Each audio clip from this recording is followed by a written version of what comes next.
Hi, DJ here, and it's my turn to do the wrap on day 2 of our Digi-Pilgrim adventure.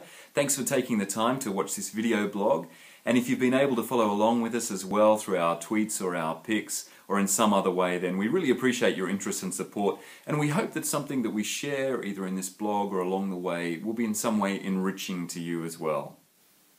And our journey today started in Bamburgh on the northeast coast of England. We walked about 15 miles today, 2 of them at the start along the beach, and that gave us a good view of the Farne Islands. There's one on the left.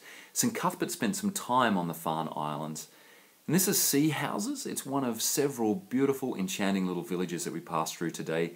Beadnell as well. We spent quite a bit of time in the sand dunes, crossing over rivers like this, in the paddocks, and a lot of time on the coast. We stopped occasionally to patch our wounds, sorry about the graphic photo there, and we met some really lovely people on the path as well who'll always stop to talk with you. And that brought us to Bamburgh Castle. It's a ruin now, but it's dramatic just in its setting, and it once was obviously a very imposing castle. Eventually we came to Craster, and then just a mile on to our accommodation at Dunstan. And as we've been walking, there's been a couple of things I've been reflecting on and that Sheridan and I have been speaking about today. And one of them is the wonderful sense of sort of community that there is amongst long-distance walkers or pilgrims on the trail, if you like. Everyone will stop and ask you where you're going and where you've come from, and swap notes, if you like, about where to eat along the way or where to stay. So there's this wonderful sense of shared purpose and shared experience together with this whole broader community that we're encountering. And it's been a delightful part of the journey. But in another way, it's actually quite a sort of a superficial community, because we pass on the roads, often we don't even know each other's names, and we may have a conversation along the way, but it doesn't run that deep at the end of the day. Whereas with Sheridan, who I'm doing this journey with, something much deeper is happening. We're sharing experiences, we're sharing the ups and downs, we're sharing the blisters, we're sharing the pain of it and the need to persevere through that. And also the joys, the highlights. We're seeing the same scenes and taking some of the same photos. And as we're doing that, we're creating this much deeper community between us.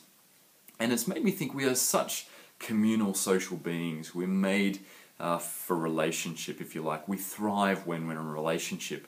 It's really challenged me to think about my life in a broader sense and think, how am I intentionally walking alongside someone through their experiences of life and going deep in my relationship with them?